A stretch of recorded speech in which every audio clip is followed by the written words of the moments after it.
let's say you're trying not to have any planned indulgences throughout your day. And then you wind up binging or emotional eating at the end of the day. You're just going crazy. You just lose control. I would argue, let's have a planned indulgence after dinner or in the afternoon, because that'll likely make it a lot easier for you to follow through with your intentions the rest of the day. But for some people, there's a part of them that says, well, I don't want to have an indulgence. I feel like I'm, again, quote unquote, letting myself off the hook. But you're not in that case. You're actually upgrading your plan because you're improving your ability to stick with it.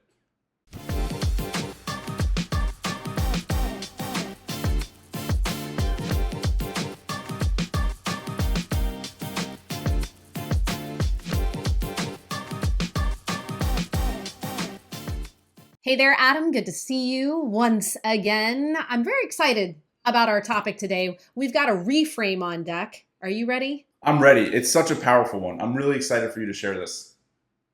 Cool. Thanks. I'm pretty excited too. So, the reframe is this. Let's just get right to it. We all, for many of us, right, who are in the exercise world, we hear a lot of talk about modifying, right? Modification this, modification that. And I would venture to say, Adam, and I'm hoping you'll agree with me, when we hear the word modify, we often think, it feels like the cheater's way out. Yes. What do you think? Yes, for sure. It feels like lessening what I'm trying to do. Is that a word? Lessening what I'm trying to do? I think so. Yeah. Yeah. I'm low. I'm kind of, lowering what I'm trying to do. Right. And instead of doing more, I'm trying to do less. But right. I think your reframe is so powerful because it is not that at all. No, it's not actually. Okay. So you know me, I'm super nerdy. I like to look up definitions of words because I like to well, first of all, make sure I know what it means actually. But sometimes there's these really cool pieces of definitions that really expand our perspective. So with modifying, it's actually improving. It's improving something we're doing or a plan, right? And so my reframe is this. When you think, oh, I need to modify, I want you to say to yourself, oh, I need to upgrade. What do you think? I love it. And there was the other piece of it, which was the data piece, right? Yes, exactly. Right. So the other piece is we have to modify our plan or our actions or the ways we're thinking, behaving based on the most relevant and most up-to-date data and information, right? That's upgrading. So I want to challenge everybody who's tuning in with us today to start thinking about the ways we often poo-poo modification, and we're going to reframe to an upgrade. So let's dive in a little more and let's talk about, well, first of all, and you and I discussed this, right? Master modification, master upgrading skills. I really think this is what we all should be really focusing on. And you talked about it in terms of consistency. So why don't you explain that a little further? Yeah. So the goal here is consistency, right? And I truly believe the key to consistency, and maybe the key to consistency, is your ability to adapt.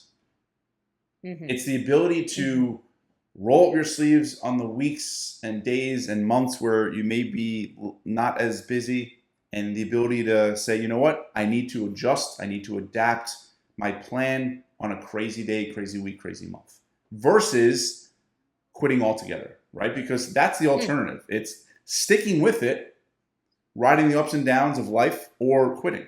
And the key to riding the waves and going up and down and adjusting is the ability to adapt. So whenever I have an opportunity to adapt, I take it. And as a recovering perfectionist, that is still tricky, and it's becoming more and more second nature. But there's definitely a part of me that's like, well, I can't do it the way I set out to do. I can't do it the way I want to. Just don't do it altogether.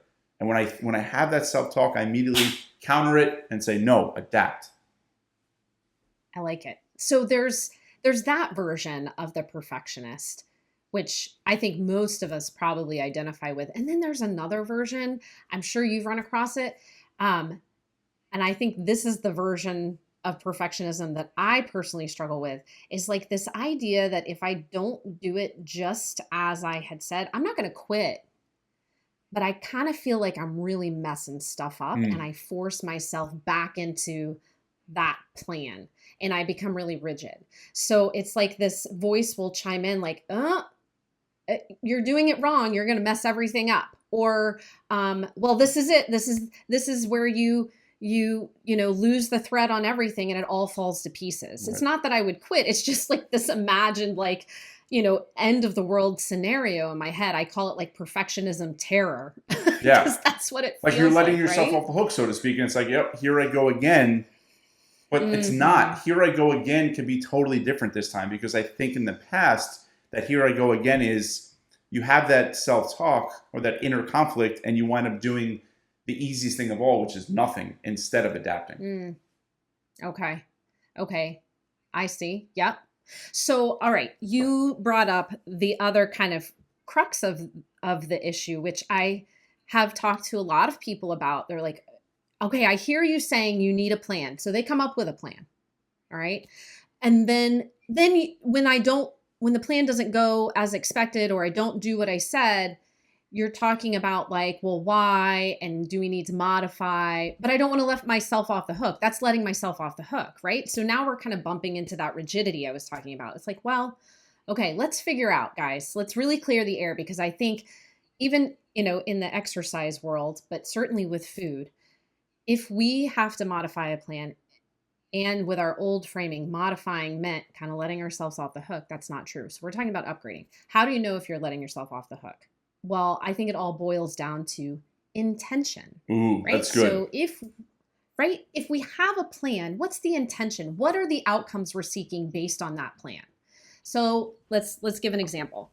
All right, I have a plan today to eat, eggs and veggies and some berries for breakfast. I brought a lunch for work, a lunch, and it's a salad, and then dinner at home with the family, and it's grilled chicken and rice and veggies, whatever it is. But I get an invitation to go out to eat at lunch, and I want to go. So do I just go and get whatever the heck I want to eat and blow the plan because it's not what I brought to work? Or do I maintain my intention and try to pick a meal that's in line with my desired outcomes? Right? I had to modify or upgrade my plan with the most relevant and recent information, which was, hey, I got a really nice invitation to lunch. So, what are your thoughts on that, Adam? I love using the intention as the compass. If you're changing your intentions, then maybe you are letting yourself off the hook. But it doesn't have to be binary. You can do both. You can eat that salad for lunch and say yes to the invitation, right? And there Mhm. also might be an instance where your friend says, "Hey, let's go to this our favorite burger place or our favorite pizza place," and you decide to change that intention. But at least it's, as always, we want it to be conscious and intentional. But I think using the intention as the compass is really powerful. Is that changing? Yes. Then all right. No. Then great. Then we're not letting ourselves off the hook.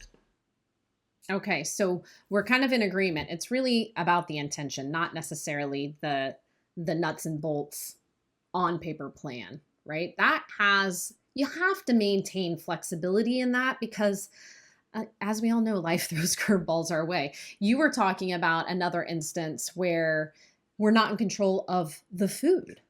Right. So Do you want to give us an example? yeah, you can have the best of intentions. You have your plan, all this, everything's ready to go, and then life happens. Right. A kid is sick. A kid needs to be picked up early. All this happens, and suddenly you're ordering pizza for dinner, and that can be the beginning of the end for that day or that week for some people, or it can just be like, you know what, this isn't ideal. This isn't what I intended. However, I can still exert some control of this meal, and instead of having the usual, I don't know, two, three, four slices of pizza, you have one or two, right? And you choose to control how much you eat instead of what you eat, because at that point, given what's going on in life that day, you can't really control what you're eating, right? Or maybe you do, Right. you choose to get a salad, but the point is there has to be some self-compassion as well to say, all right, well, things have changed and I need to adapt here. And instead of throwing in the towel, I'm going to say, you know what? I'm going to control how much pizza I eat. Yeah. So in a way, we're upgrading the plan of when life throws you a curveball, right? Yes. We're upgrading how we behave in that moment, which is really cool. And I think it's something we have to we really have to practice embracing that, you know? Um, so let's talk about how do we know when? How do we know when to modify or upgrade a plan? And I wrote down a few points. So let's talk through them really quickly.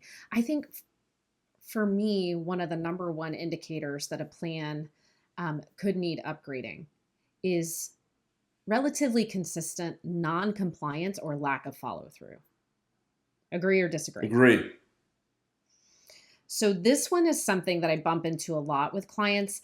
And this is where, well, I feel like I'm letting myself off the hook comes into play a lot. And I think it has to do with sort of that rigidity, that perfectionism, right? Like, nope, this is the plan and I need to fit into it. Well, if you're consistently not fitting into it, this plan needs upgrading.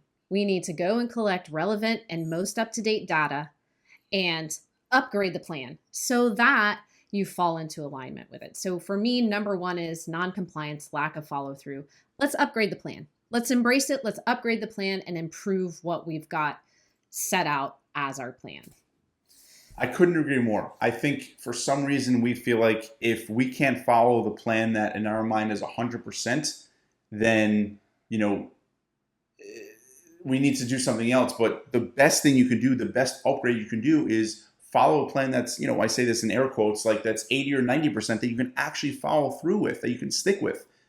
The good plan you can stick with is far superior than the perfect plan you cannot adhere to. Yep, absolutely. Number two on my list is a little bit of, there's one really clear example, and that's with exercise. Pain. If you're experiencing pain, that's a cue to upgrade what you're doing, right? I mean, and again, I say exercise because obviously if we're doing something that causes our body pain physically, first of all, stop. And second, look for ways to modify or upgrade whatever it is you're doing. But this applies to food. And I think, Adam, you kind of really thought of some unique ways that pain can be signals that our plan or, what we're doing needs upgrading. Can you talk to me about that a little bit more? Yes, I'm totally blanking on what I said though. Well, I mentioned the example of, and this is an extreme example, but think about if any of you listening, if we've experienced binging, Yes. right? In the moment, maybe not super painful, but the shame that comes after a binge is extremely painful. So, how does pain indicate that we should upgrade our plan? Well, it could be that, the pacing of your nutrition intake is not supportive. Perhaps we need better balance. Maybe we need to be addressing, and I think this is where your Yeah. comment came in, something emotional on the other side before the binge occurs. So I'll let you take it. Yes. Thank you for jogging my memory. Yes. So when there's, an emotional eating episode or a binge, I like to say a binge is really emotional eating to the nth degree. Hmm. There's almost always something going on before that. There's some sort of pain, some sort of discomfort that we're dealing with, and we're choosing to use food as a way to cope with it. And I think for the most part, we all feel that pain or that discomfort coming on. It doesn't usually happen instantly. It's kind of this buildup. It could be throughout the day. It could be, within an hour, but we do feel it. And the example or an analogy I always use is like, imagine you're going up to this really, really tall water slide. You're climbing up all these stairs, and the actual emotional eating episode or binge is going down the slide. But before you go down the slide and before you put your body on it or with the tube or whatever, you have a chance to walk back down the other way. You have a chance to make a U-turn. And we all feel that coming on, right? And again, sometimes it happens quicker than other times, but there is this moment where we know what's going on and we either choose to go down that water slide or we can choose to make a U-turn and go back down. And when you brought that up, that was the pain I was talking about, is what can you do when you feel that pain or that discomfort or that frustration or that disappointment instead of going down the water slide? Okay, I like this. So we're really talking about upgrading our behavior when we're experiencing the buildup of pain that could lead to an outcome of emotional eating that we don't like, right? To actually more pain. So you're saying upgrade the way you approach dealing with pain, right? Yes, Did I get that right? right on the money. Okay, cool. Awesome. So we've got non-compliance, we've got pain. The third one, outcomes we don't like, right? This might actually be emotional eating. This might be binging. This might be loss of fitness, gaining of weight, perhaps exhaustion, right? Something I've struggled with over the years is overcommitting, right? I just keep scheduling and scheduling and scheduling and scheduling, and I'm just exhausted, right? So if I don't like that, I need to upgrade my behaviors and how I plan my days. Modify, upgrade. So do you have any thoughts about displeasing outcomes we don't like? Yeah, I mean, I think outcomes tell us information, right? They give us more information. Hmm. And if the outcome is something we're happy about, then it's about doing more of the same. And if it's not, then it's about adjusting it. It's about upgrading it. And I think so often we're so married to the plan, but if the plan isn't giving us the outcome we want, then we have to change our actions. And Mm-hmm. I think the best thing we can do is, instead of being mad with the outcomes or frustrated with the outcomes, we say, all right, we need to just look at it as almost as a scientist, as just you're observing. It's like, all right, well, that didn't end up the way I wanted to. What can I change? And I think this goes Yep. very much in line with, your ability to adapt to a lesser plan. I say that in quotes, or upgrading your plan as we really believe and know, because again, the plan you stick with is far better than any plan that you don't. As trite, as simple as that sounds, but it's the truth, because we want consistency. That's what's going to lead to Yes. results. Yes. Yeah, consistency is actually the goal, right? And in order to be consistent, we have to be masters of upgrading. That's it. Right. And I think an example of that is, let's say you allow yourself, or let's say you're trying not to have any planned indulgences throughout your day, and then you wind up binging or emotional eating at the end of the day. You're just going crazy. You just lose control.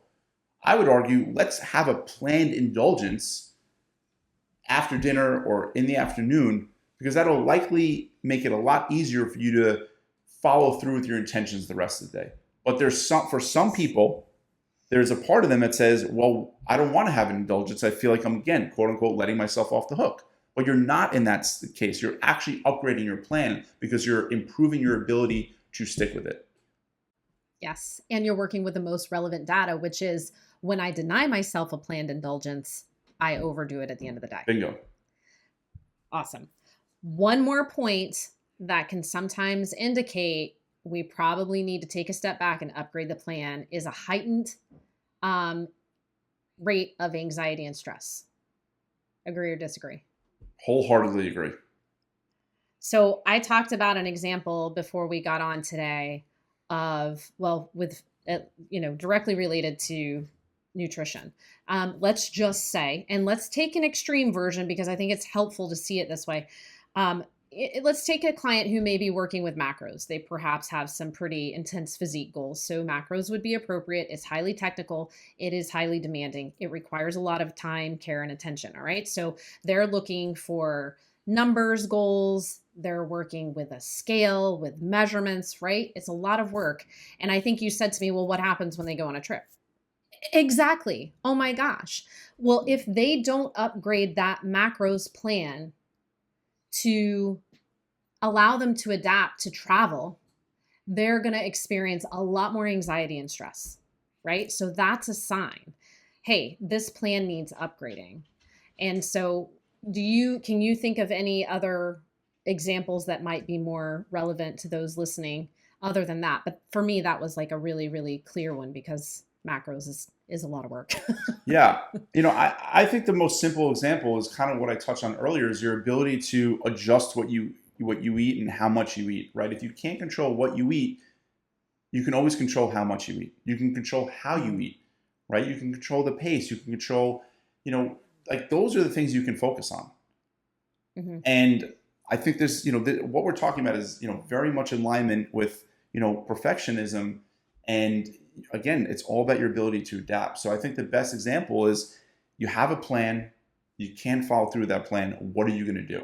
Are you going to just throw in the towel, or are you going to make the best of the opportunity you have to adapt, to stay consistent, and to follow through with your goals? It doesn't have to be all or nothing. All or nothing always leads to nothing, right? Instead of all or nothing, aim for always something. Yes. And just, to my point, it was when the feelings of anxiety and stress start to creep in around your plans. That is not a sign, as you said, to quit, right? Not to retreat, but to say, hey, I need to upgrade something here. I need to upgrade my behaviors, my thoughts, my plans, something, right? So if you notice stress and anxiety around your specific plan, right? Yes, then for sure, that is a sign that you need to upgrade it by committing to less and allowing yourself flexibility, or a little more flexibility, a little more compassion. Because if you're feeling stressed about your plan, then that is great information. Yes. Yeah. And that's just what it is. It's just information. It's just data. One thing I encourage a lot of people do, try not to lay judgment, right? Like it doesn't mean the plan is bad or good, right or wrong, perfect, not perfect. This is data. This is information we're gathering so that we can constantly upgrade and do things a little better, a little better, a little better over time. Could not agree more. All right. Thanks. Learn from the best. Thank you. All right. So is there anything else? I'm checking my notes here. I think we got it covered. Anything else you want to say? I would just say consistency is the goal here. And the top key to consistency is your ability to adapt, right? Adaptation is, I would say, number one.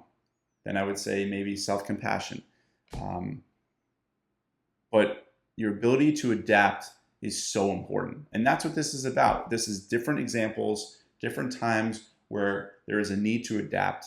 And the most successful clients we have, and I promise you, you will get there, learn how to adapt, and they become comfortable being less than quote unquote perfect, right? They become comfortable adapting because they realize sticking with it is where the magic happens, not starting and stopping. That's what we're trying to avoid. And that's what this whole video is about, is adapting, because adapting allows you to stick with it when things aren't ideal, when things aren't perfect, when things don't go the way we plan or want them to go. Absolutely. Said very well, sir. Thank you. All right, guys. Well, until next time, we'll look forward to hearing from you. If you have any comments, questions, suggestions, let us know. We always love hearing from you, and we'll talk to you soon. Take good care.